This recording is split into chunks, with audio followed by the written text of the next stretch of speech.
मोरया तुझ तोषवाया वाहिली गीतांजली मोरया तुझ तोषवाया वाहिली गीतांजली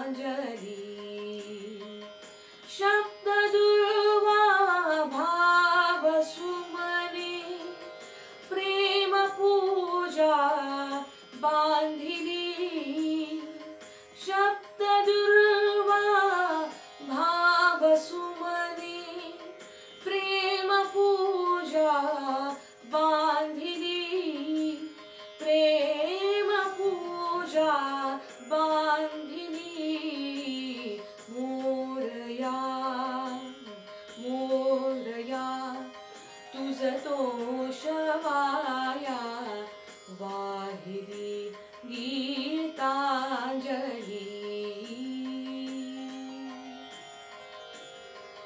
तुची हरि ओम तुची तत्सत तुची हरि ओम तुची तत्सत तुची गुरु तू प्रेरणा उद्धरी भक्ता अनंता प्रार्थना ही वाहिली प्रार्थना ही वाहिली मोरया मोरया तुझ तोषवाया वाहिली Gitanjali Morya Morya Morya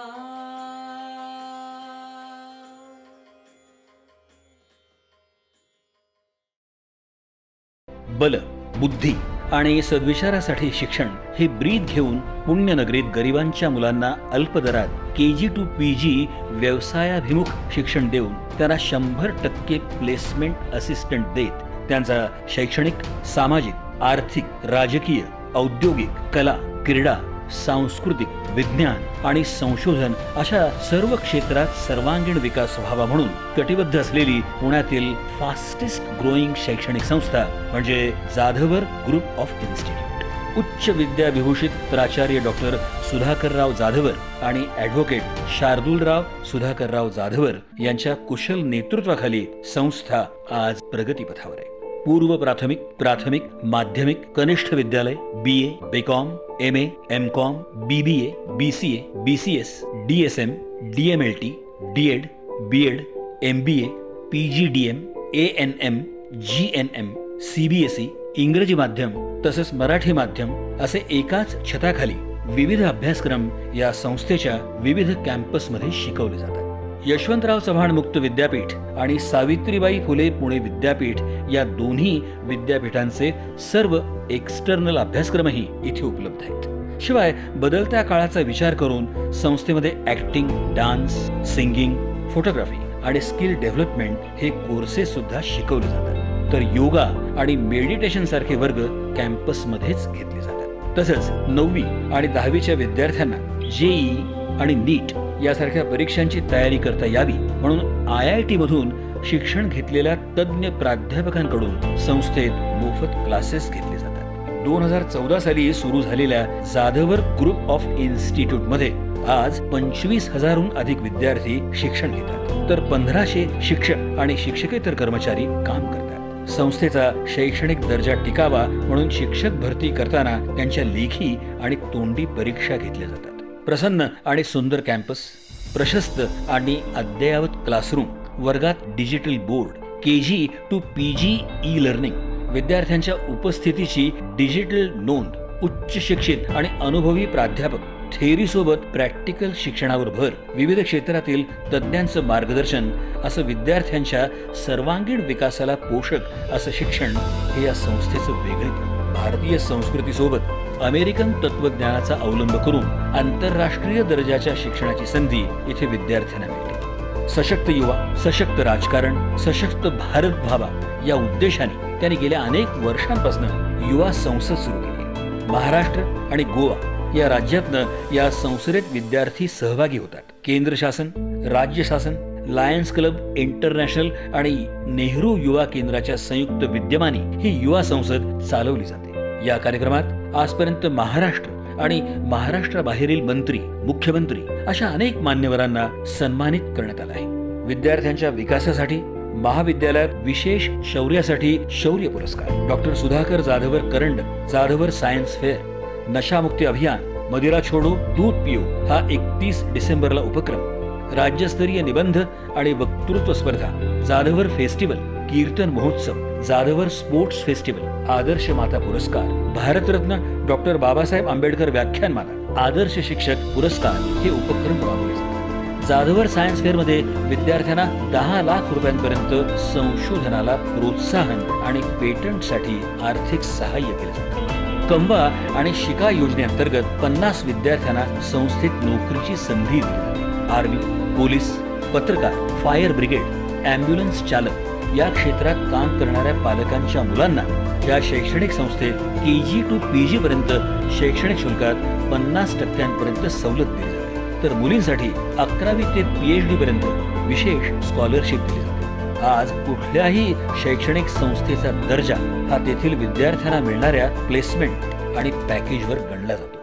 magic Bus, Just Dial, Ruby Hall, HDFC bank, Bajaj Allianz, Flipkart, Tata Capital, Tata AIG, Wipro, Sahyadri hospital अशा नामांकित कंपन्या दरवर्षी या संस्थेतील विद्यार्थ्यांना कॅम्पसमध्ये मुलाखती घेऊन नोकरीच्या संधी देतात. 100% विद्यार्थ्यांना इंटर्नशिपसाठी संस्थेमार्फत संधी देतात. लवकरच 1000 एकर क्षेत्रावर विद्यापीठ स्थापनेचा संस्थेचा मानस आहे. रिअल इस्टेट, बांधकाम, हॉटेल, सेवा, चित्रपट निर्मिती अशा विविध उद्योग क्षेत्रातही जाधवर ग्रुप अग्रेसर. पुणे या विद्येच्या माहेरघरात फास्टेस्ट ग्रोईंग असणारी ही शैक्षणिक संस्था लवकरच महाराष्ट्रातील फास्टेस्ट ग्रोईंग शैक्षणिक संस्था बनण्याच्या दिशेने वेगवान वाटचाल करत आहे. त्यांच्या या वाटचालीला हार्दिक हार्दिक शुभेच्छा.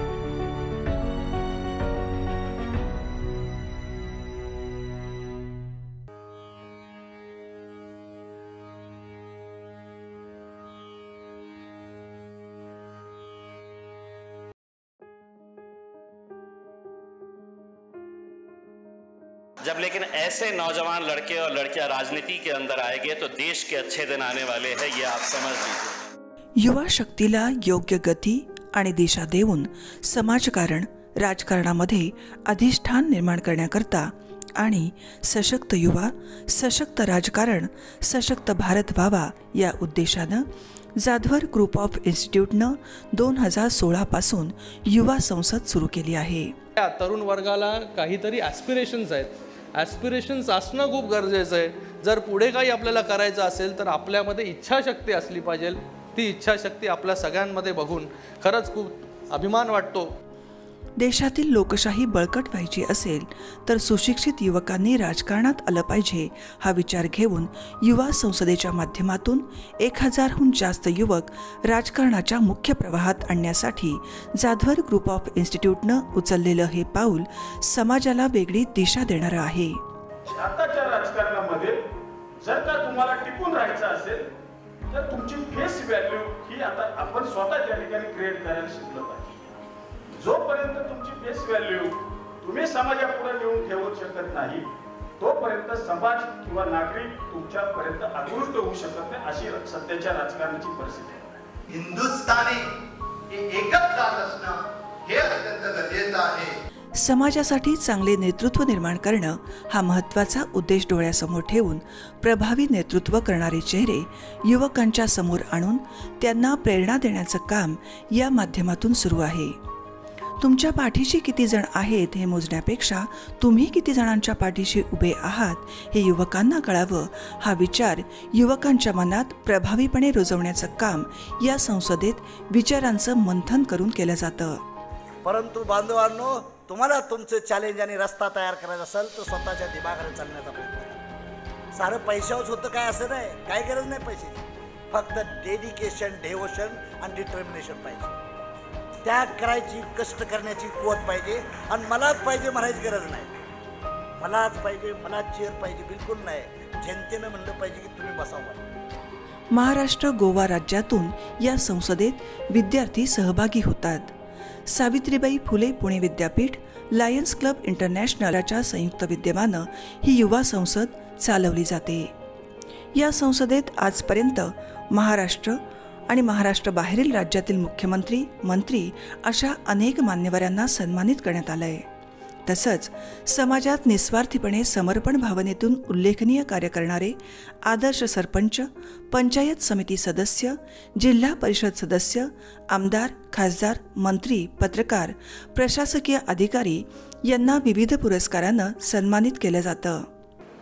मध्यमवर्ग काय म्हणतं, नको बाबा राजकारण, आम्हाला राजकारण नको, याचं राजकारण घाण आहे. अरे घाण आहे तर साफ करायला उतरा गटारात, तर साफ होईल, लक्षात घ्या. त्यामुळे माझी तरुण मुलांना ही विनंती आहे, आई वडिलांनी जरी सांगितलं राजकारण खराब आहे तरी ते अजिबात ऐकू नका. आपण चांगले असू, आपण ठरवलं भ्रष्टाचार करायचा नाही, आपण ठरवलं सचोटीने वागायचं, आपण ठरवलं सामान्य माणसाची बांधिलकी ठेवायची, तर आपलं राजकारण चांगलं होऊ शकतं. युवा संसदेत शैक्षणिक, सामाजिक, आर्थिक, राजकीय, औद्योगिक, कला, क्रीडा, सांस्कृतिक, विज्ञान आणि संशोधन क्षेत्रातील व्यक्तींचं बहुमूल्य मार्गदर्शन युवकांना दिलं जातं. विविध सामाजिक आणि राजकीय क्षेत्रांवरील विषयांवर विस्तृतपणे चर्चा करून संबंधित अहवाल विविध राज्यातील राज्यपाल, मुख्यमंत्री, संबंधित विभागाचे मंत्री यांना पाठवण्यात येतो. कि मंजिल मिले ना मिले ये मुकद्दर की बात है, हम कोशिश भी ना करें ये गलत बात है. उच्च विद्या विभूषित संस्थापक अध्यक्ष प्राचार्य डॉक्टर सुधाकरराव जाधवर आणि उपाध्यक्ष ॲडव्होकेट शार्दूलराव सुधाकरराव जाधवर यांच्या कुशल नेतृत्वाखाली या संस्थेने राबवलेला युवा संसद हा अभिनव उपक्रम जगात सर्वात मोठ्या असलेल्या आपल्या देशातील लोकशाही बळकटीकरणाला नक्कीच हातभार लावेल असा विश्वास वाटतो. 40 वर्ष माणसांमध्ये काम केल्यामुळे डोळे माझे खूप शार्प आहेत, कानही माझे खूप शार्प आहेत, ते पटकन विश्लेषण करतात. त्याच वेळेला मला जाणवलं की खूप गट्स असणारा मुलगा आहे, खूप गट्स असणारा मुलगा आहे. आणि आज इथे शांतपणे सगळं त्याचं पाहता पाहता असं लक्षात आलं की हा खूप मोठा माणूस होऊ शकतो. असा या युवा संसदेचा एका अर्थाने संयोजक आणि या ट्रस्टचा उपाध्यक्ष शार्दूल जाधवर ग्रुप ऑफ इन्स्टिट्यूटच्या या प्रयत्नांना असंच यश लाभत राहो ही सदिच्छा.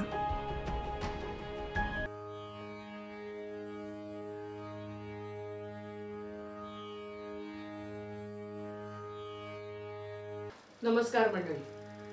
भाद्रपद शुद्ध चतुर्थीला गणेशाचं आपल्या घरी आगमन झालं. आजचा चतुर्थ दिवस.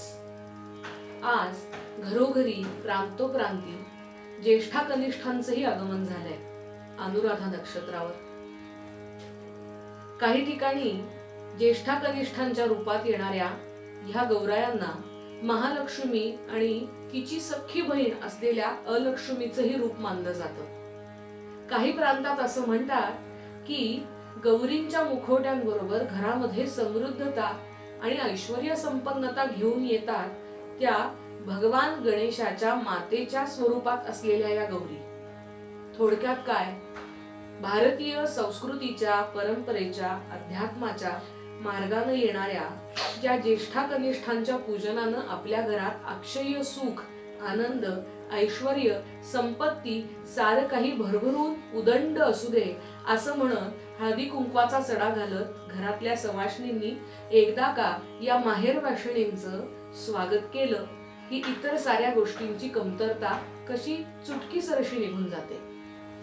भारतीय परंपरांमध्ये असलेल्या व्रतवैकल्यांना आणि सण समारंभांना आध्यात्मिकतेचा असतो तो हा परिसस्पर्श.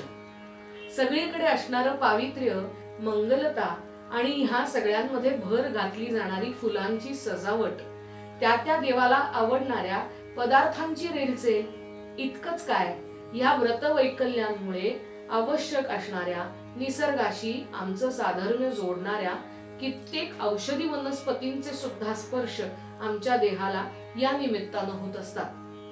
ही एवढी सगळी प्रस्तावना करण्याचं कारण एकच आहे, भाद्रपद शुद्ध चतुर्थी पासून ज्याची स्थापना आपण घरात केली आहे ना मंडळी, त्या भगवान गणेशांना जशा आपल्या देहाचा दाह शांत करणाऱ्या दुर्वा आपण वाहतो, तसंच त्यांना आवडतात त्या अजून 2 वनस्पती, त्यातली एक शमी आणि दुसरी मांदार. गणेश पुराणाच्या अंतर्गत ह्या 2 वनस्पतींचं महात्म्य सांगणारी कथा आपल्याला सापडते. काय आहे ही कथा ऐकूया. एक दिवस देवर्षी नारद देवतांचा राजा असलेल्या इंद्रदेवांकडे गेले. देवेंद्राने त्यांचं यथोचित स्वागत केलं आणि त्यावेळी त्या दोघांच्या भक्तिप्रधान चर्चेमध्ये जी कथा नारदांनी देवेंद्रांना सांगितली तीच ही कथा. शौनक ऋषींकडे शिष्य म्हणून आलेला मांदार नावाचा त्यांचा एक शिष्य. ही कथा सुरू होते ती इथून. वितिहोत्र नावाचं एक नगर, ज्या नगरामध्ये एक वैदिक ब्राह्मण होता. त्याचं नाव होतं औरव आणि त्याची पत्नी होती ती म्हणजे सुमेधा. यांना शमिका नावाची एक कन्या होती. लहानपणापासूनच हुशार, चाणाक्ष, लाघवी असलेल्या या कन्येचं पालन पोषण या दोघा पती पत्नींनी अतिशय प्रेमानं केलं. तिला लाडाकोडात वाढवली आणि ती जेव्हा 7 वर्षाची झाली तेव्हा तिचा विवाह करण्याचं त्यांनी ठरवलं. आता विवाह करता योग्य वर कुठला निवडायचा, तर तो वर होता शौनक ऋषींचा शिष्य असलेला हा मंदार. तो अत्यंत ज्ञानी होता. औरवानं त्याच्या पित्याची म्हणजेच धौम्य ऋषींची भेट घेतली आणि मंदारसाठी शमिकेचं स्थळ त्यांच्या कानी घातलं. नाकारण्यासारखं काही नव्हतंच. त्यामुळे विवाहाची चर्चा यशस्वी झाली. यथाकाळ योग्य मुहूर्तावरती हा विवाह संपन्न झाला. हे दोघे जण उत्तम संसार करू लागले आणि एक दिवस भगवान गणेशांचे निस्सीम भक्त असणारे भृशुंडी ऋषी त्यांच्या आश्रमात आले. त्यांच्या भूमध्यातून निघालेली सोंड आणि त्यांची स्थूल देहयष्टी पाहून मंदार आणि शमिकाला हसू आवरलं नाही. कसं असतं मंडळी, मानवी देहामध्ये अशी कोणाला भगवान गणेशांसारखी सोंड येईल का? गणेशांचंच प्रतिरूप घेऊन कोणी जन्माला येईल का? अशा अनेक प्रश्नांवर काथ्याकूट होतो. पण अध्यात्म असं सांगतं, ज्या भगवंताच्या रूपाची आपण मनापासून तन मन धन अर्पून सद्भावनेनं, निष्ठेनं, सातत्यानं आराधना, उपासना, साधना करतो ना, त्या देवतेचे कित्येक गुण आपल्या देहामध्ये संक्रमित होत जातात. असाच काहीसा हा प्रकार असावा. भगवंताचे निस्सीम भक्त असलेल्या भृशुंडी ऋषींना बघून या दोघा मुलांना हसू आवरलं नाही आणि हे दोघे जण आपल्याला थट्टेनं हसतायत हे भृशुंडींनी पाहून क्रोधमय होऊन त्यांनी या दोघांना शाप दिला. तुम्ही वृक्षरूप व्हाल, तुमच्या देहावरती या वृक्षरूपात कोणी पक्षी कधीच वास्तव्य करणार नाही, कोणी तुम्हाला स्पर्श करणार नाही, असा शाप मिळाल्यानंतर त्या क्षणी या शमिकेचं आणि ह्या मांदाराचं वृक्ष रूपामध्ये रूपांतरण झालं. ऋषींची शापवाणी खरी ठरली. कितीतरी दिवस गेले, महिने उलटले. आपल्या प्रिय शिष्याची आणि त्याच्या पत्नीची आपल्याला काहीच खबर बात नाही, कुशल वार्ता कळली नाहीये. याची चिंता शौनकांना प्राप्त झाली. या चिंतेमुळेच त्यांनी त्या दोघांचा आश्रमात आणि इतर सगळीकडे शोध घेतला, पण कळलं तर काहीच नाही. अंतरदृष्टीनं यांचं काय झालं असेल अशा अर्थाचा विचार करत त्यांनी अवलोकन केलं आणि सत्य गोष्ट शौनकांच्या समोर आली. त्यांनी शमिकेच्या वडिलांना म्हणजेच औरवाला बोलवून घेतलं, धौम्य ऋषींना बोलवून घेतलं, घडलेली घटना यांच्या कानावरती घातली. आता काय करायचं? आपल्या मुलांना ह्या शापातून मुक्त करायलाच हवं.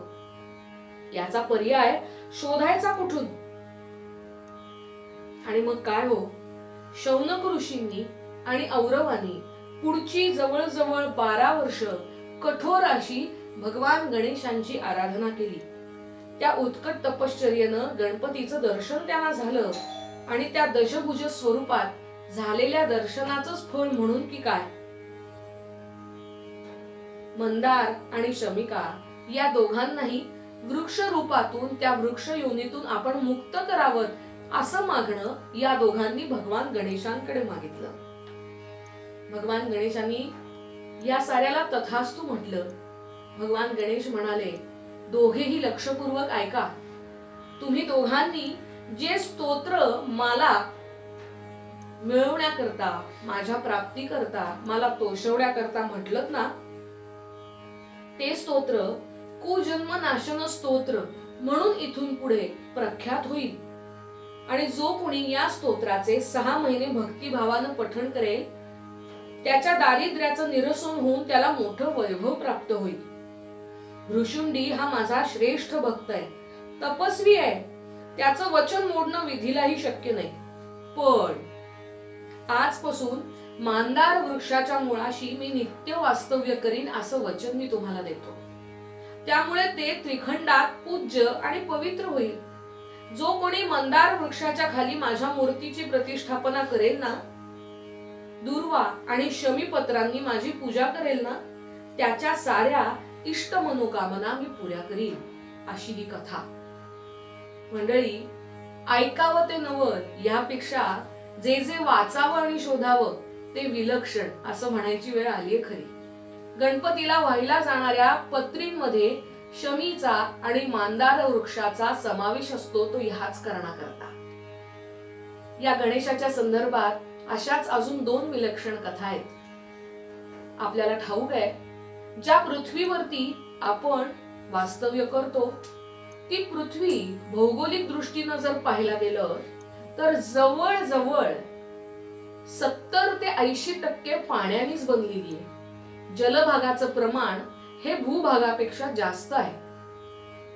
हे जलभागाचं प्रमाण ज्या सागरामुळे, ज्या विविध नद्यांमुळे बनलंय, त्याच नद्यांमधल्या एका नदीच्या उगमाची ही कथा. आपल्याकडे भारतीय धर्मशास्त्रात, पुराणांमध्ये आपण अनेक ऋषींची नावं वाचतो. त्यातले एक ऋषी अगस्त्य ऋषी.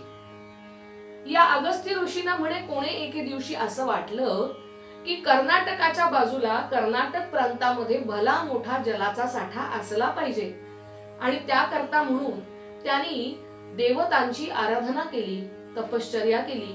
त्या तपश्चर्येचं फळ म्हणून एका पात्रामध्ये पाणी भरलेलं असं ते काठोकाठ भरलेलं पात्र त्यांच्या हातामध्ये आलं आणि त्यांना सांगितलं गेलं की जिथे तुम्हाला जलौघ तयार करायचं आहे तिथे या पात्रामधलं पाणी तुम्ही टाकत जा, तिथे जलाचा उगम होईल. अगस्त्य ऋषी निघाले. ज्या प्रांतामध्ये जलौघ निर्माण करायचा होता त्या कर्नाटक प्रांताकडे जाता जाता स्नान संध्येकरता थांबण्याची वेळ आली. नीती नियमांनी वागणाऱ्या अगस्त्य ऋषींनी स्नान संध्येकरता विसावा घेतला नसता तर नवल घडलं असतं हो. पण नाही, रोजचे सारे काही उपचार आहेत ते पुरे व्हायला हवेत. या न्यायानं इकडे तिकडे पाहिलं, कोणीतरी ही वाटी, हे पात्र जलाचं सांभाळेल का म्हणून सापडते का पाहिलं आणि एक लहानगा मुलगा दिसला. त्याच्या हातामध्ये ते पात्र दिलं आणि अगस्त्य ऋषी स्नान संध्या करता गेले. स्नान संध्या करून येतात तो पाहिलं, तो मुलगा कुठेच नव्हता, पण त्यानं ते जलाचं पात्र मात्र एका पाषाणावरती ठेवलं होतं. आणि आता त्या जलाच्या पात्रातलं पाणी पिण्याकरता आकाशाच्या मार्गाने जाणारा एक काक म्हणजे कावळा आला होता, ज्यानं त्या पात्रातलं पाणी प्यायला सुरुवात करणार इतक्यात अगस्त्य ऋषींनी आलेल्या त्या कावळ्याला हकललं. अहो, कावळा हकलला गेला, पण त्या धक्क्यानं ते जलाचं पात्र तिथेच उपडं झालं आणि त्या जलातलं काही पाणी त्याच जागेवरती वाहू लागलं जिथे दिलेल्या वरदानानुसार जलौघ उत्पन्न झाला. त्याच नदीचं नाव कावेरी नदी. कोण होता तो मुलगा ज्यानं ते पात्र इथे जलाची जास्त आवश्यकता आहे ह्याचा विचार करून त्या पाषाणावर ठेवलं. अर्थातच याचा संदर्भ असा मिळतो की सृष्टीच्या उत्पत्तीमध्ये, सृष्टीच्या निर्मितीमध्ये मदत करणाऱ्या ह्या भगवंताचं, ह्या रूपाचं खरं नाव होतं भगवान गणेश. कावेरी नदीचा उगम व्हावा याच्या पाठी असलेली ही एक कथा. अशीच एक कथा मिळते की गौतमी गंगेची. म्हणजेच ब्रह्मगिरी पर्वतावरून उगम पावून नाशिक क्षेत्र, पैठण क्षेत्र या बाजूने वाहणारी गोदावरी गंगा. हीच गोदावरी गंगा म्हणजे नाथांची गोदावरी माता. शांती ब्रह्म एकनाथांना देवगिरीच्या किल्ल्यावर आपल्या सद्गुरूंपर्यंत पोहोचवणारी गोदावरी गंगा. हिला गंगेची सख्खी भगिनी सुद्धा मानतात. कशी आली हो ही पृथ्वी तलावर? याच्याही पाठी एक कथा सापडते.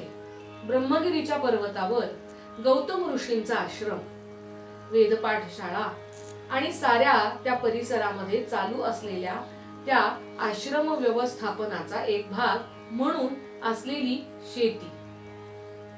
कथा अशी आहे मंडळी की एक दिवस कैलासावरती पायामध्ये नुपूर बांधून नृत्य करणाऱ्या गणेशाला पाहून शिवशंकरांसह सारे जण आनंदी झाले आणि भगवान शंकरांच्या या मुलाची स्तुती करू लागले.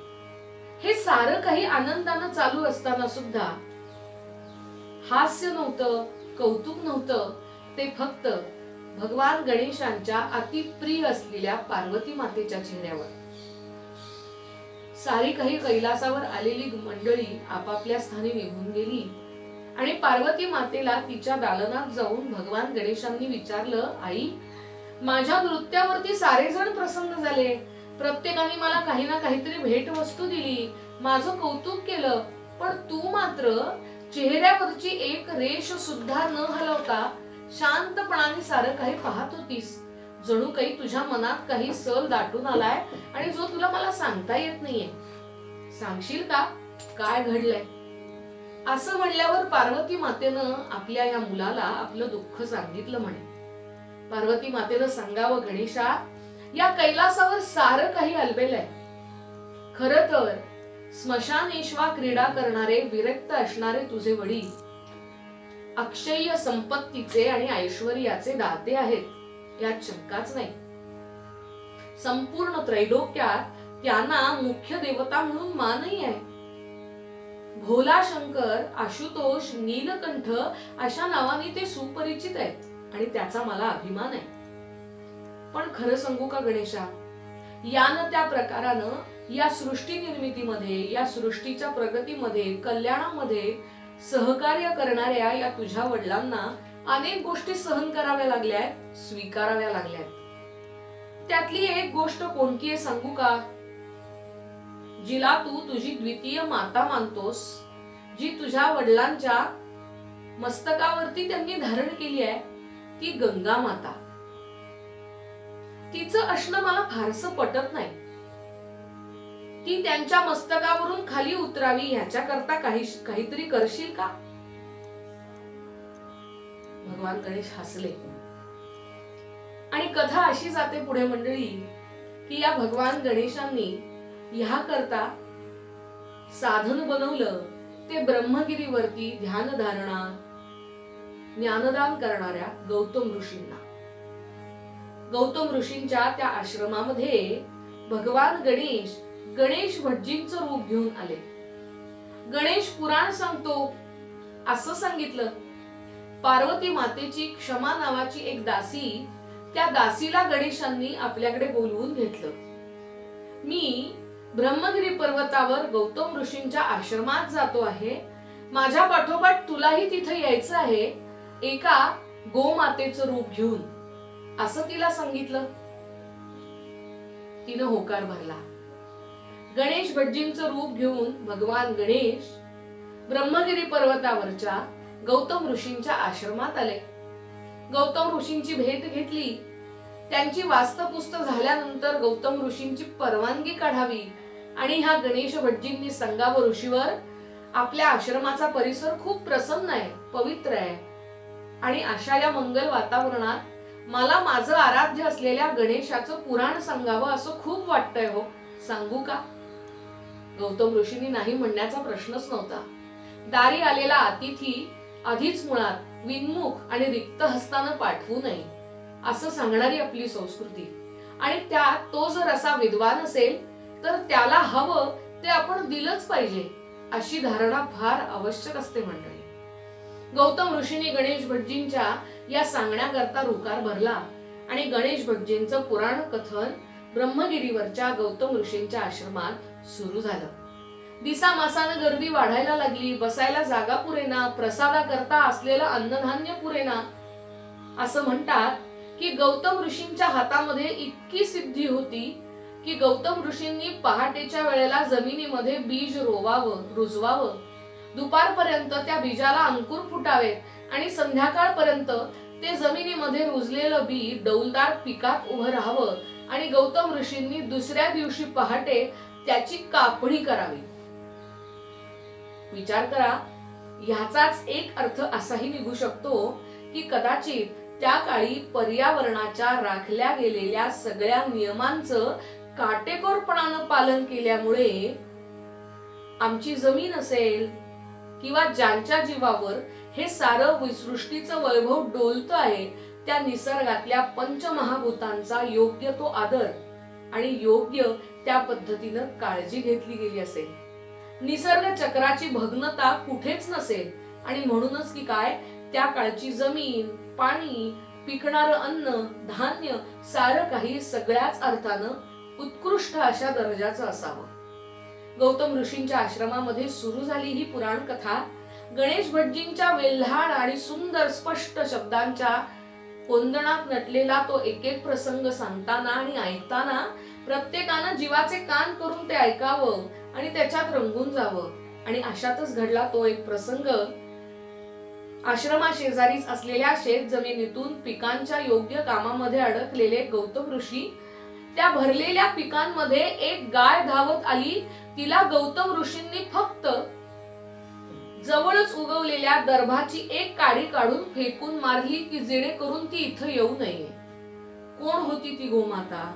भगवान गणेशांनी सांगितलेल्या पार्वतीच्या दासीनच ते रूप घेतलेलं होतं. त्या दर्भाचा स्पर्श झाला आणि ती गोमाता तिथेच जमिनीवर कोसळली. गौतमांना वाटलं ती मूर्छित झाली असेल, पण नाही. गणेशांनी सांगितल्याप्रमाणे गोमातेच्या रूपात आलेल्या त्या दासीनं काम चोख पार पाडलं होतं. ती टाकलेली दर्भाची एक काडी तिच्या अंगाला पुसटशी स्पर्श करून गेली आणि ती गोमाता जमिनीवर कोसळली ती पुन्हा न उठण्याकरताच. आता काय करायचं? पुराण कथा तर चालू आहे, त्याची समाप्ती झालेली नाही, त्यात हे विघ्न आलंय. पुराण कथा सांगायला आलेल्या गणेश भटजींनाच विचारूयात का? असं म्हणल्यानंतर गौतमांनी विचारणा केली आणि गणेश भटजींनी सांगितलं, ऋषीवर, गो हत्येचं पाप या जगात सगळ्यात मोठं आणि त्याचं क्षालन झालंच पाहिजे. त्याकरता एकच उपाय माझ्या दृष्टीसमोर आहे. कुठला? स्वर्गामधून गंगेचं अवतरण इथं झालं पाहिजे. आणि मग काय हो? गौतम ऋषींनी गंगा ज्यांच्या मस्तकावर विराजमान आहे त्या भगवान शंकरांचं ध्यान करायला सुरुवात केली. तपश्चर्या जशी जशी जशी जशी उग्र होऊ लागली तसं तसं भगवान शंकरांचं आसन सुद्धा डळमळीत होऊ लागलं. आणि ह्याचाच परिणाम म्हणून की काय, ब्रह्मगिरी पर्वतावर गौतम ऋषींच्या समोर पार्वती समवेत भगवान शंकर प्रगट झाले. गौतमा, काय हवं आहे तुला? वरम गृही असं म्हटलं आणि गौतम ऋषींनी आपल्या मस्तकीची गंगा इथे प्रगट व्हावी अशी प्रार्थना भगवान शंकरांना केली. हे सारं का चाललं आहे हे गंगेला कळलं नसेल का हो? उल्लेख असा आहे की भगवान गणेश आणि पार्वती मातेच्या मनातली चलबिचल गंगेपर्यंत पोचली होती म्हणे. म्हणूनच भगवान शंकरांनी आज्ञा करून सुद्धा गंगेचा भला मोठा जलौघ त्यांच्या जटेतून पृथ्वीवरती यायलाच तयार होईना. क्रोधिष्ठ झालेल्या भगवान शंकरांनी त्याच ब्रह्मगिरी पर्वतावर एका भल्या मोठ्या शिळेवर आपल्या जटेची एक बाजू काढली आणि जोरात आदळली, आपटली. याचाच परिणाम गंगेला त्या जटेमधून बाहेर येणं भाग पडलं. अर्थातच कथेचा शेवट सर्वश्रुत आहे. भगवान शंकरांच्या जटेतून गंगेला प्रगट व्हावं लागलं आणि प्रगट झाल्यावर गंगेनं भगवान शंकरांना प्रार्थना केली, मी इथून सतत वाहत राहीन. गौतमी गंगा या नावानं मी प्रख्यातही होईन, पण एका अटीवर. काय? तुमचं अस्तित्व, तुमचं वास्तव्य मला इथे सुद्धा लाभलं पाहिजे. तुम्हाला इथे प्रगट व्हावंच लागेल. भगवान शंकर तथास्तु म्हटले. मंडळी, भगवान शंकरांनी तथास्तु म्हटलं आणि ब्रह्मगिरी पर्वताच्याच जवळ असलेल्या एका ठिकाणी भगवान शंकरांचं लिंग प्रगट झालं. ही जी शिवपिंडी प्रगट झाली ना, तीच शिवपिंडी म्हणजे नाशिक जवळ असलेलं 12 ज्योतिर्लिंगांमधलं त्र्यंबकेश्वर नावाचं क्षेत्र. आजही तिथे ब्रह्मा, विष्णू आणि महेश या 3ही देवांचा वास आहे. ब्रह्मगिरी पर्वतावरतून प्रगट झालेली गोदावरी गंगा ही गौतमी गंगा जिथे ही गाय पडली होती त्या गायीच्या अंगावरनं आपल्या जलाचा स्पर्श तिला करत करत पुढे गेली. गणपती भगवंतानं ठरवल्याप्रमाणे सार काही योग्य मार्गाने चाललेलं होतं. गंगेच्या पाण्याचा स्पर्श झाल्या क्षणी झोपेतनं उठावी अशी खाडकंती गाय उठून उभी राहिली आणि आपल्या मार्गाने निघून गेली. गौतम ऋषींचं पापक्षालन झालं. गौतमी गंगा तिच्या जलौघानं तिथून वाहू लागली आणि तिच्या तीरावरती असलेल्या अनेक तीर्थक्षेत्रांवरती तिची कृपा अखंड होत राहिली. आजही ब्रह्मगिरी पर्वताची परिक्रमा करून पर्वताच्या शिखरावरती जाताना आपल्याला गंगेचं एक मंदिर दिसतं, जिथे त्या गौतमी गंगेची, त्या गोदावरी गंगेची मूर्ती आहे.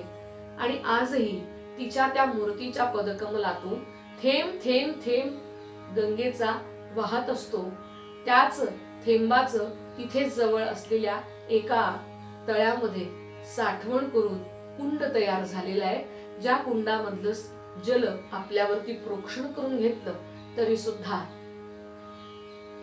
भगवान शंकरांच्या काशी विश्वेश्वराच्या जवळून वाहणाऱ्या गंगेच्या स्नाना इतकं पुण्य आपल्याला मिळतं. मंडळी, हीच गोदावरी गंगा ह्या सगळ्या प्रदेशाला जशी सुपीक, सतेज आणि कृपावर्षिणी ठरली आहे ना, तशीच ती आपल्या सारांनाही ठरलीच पाहिजे.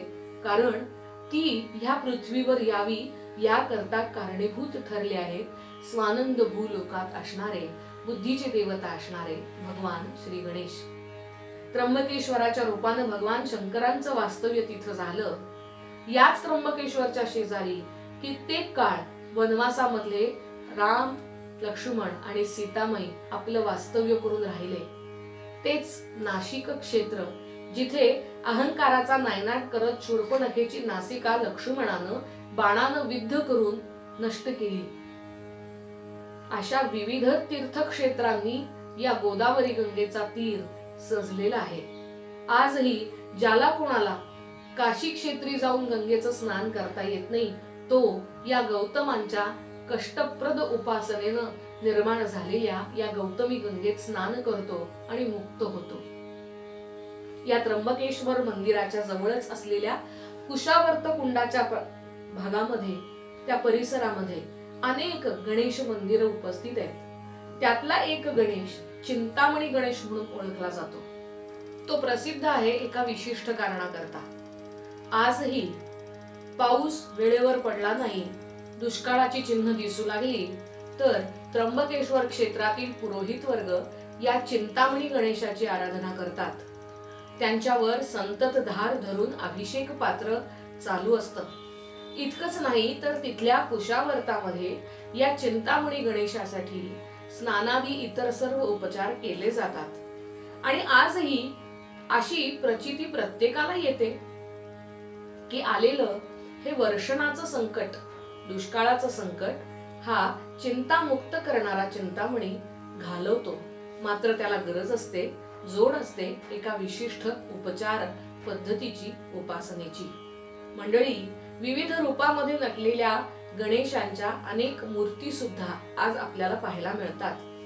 कोणी पंचमुखी असतो, कोणी दशमुखी असतो, कोणी आयुध घेतलेला असतो, कोणी मूषकावर बसलेला असतो, कोणी कमरेवरती शेषाला बांधून नृत्य करणारा असतो. कुठल्या गणपतीची मूर्ती घरात ठेवावी, कोणत्या गणपतीच्या मूर्तीचं पूजन करावं, कोणत्या गणपतीच्या मूर्तीचं पूजन कोणत्या कारणाकरता करावं, यासाठी सुद्धा काही शास्त्राधार आहेत बरं का. मात्र ते विशिष्ट पद्धतीने समजून घेऊन त्याचप्रमाणे त्याचं पूजन करायला हवं, जेणेकरून ते जगाकरता कायम विधायक ठरेल, विघातक नाही. या सगळ्याचे संदर्भ उद्याच्या कथेत पाहूया, पण तत्पूर्वी आज इथेच विश्राम घेऊया. धन्यवाद.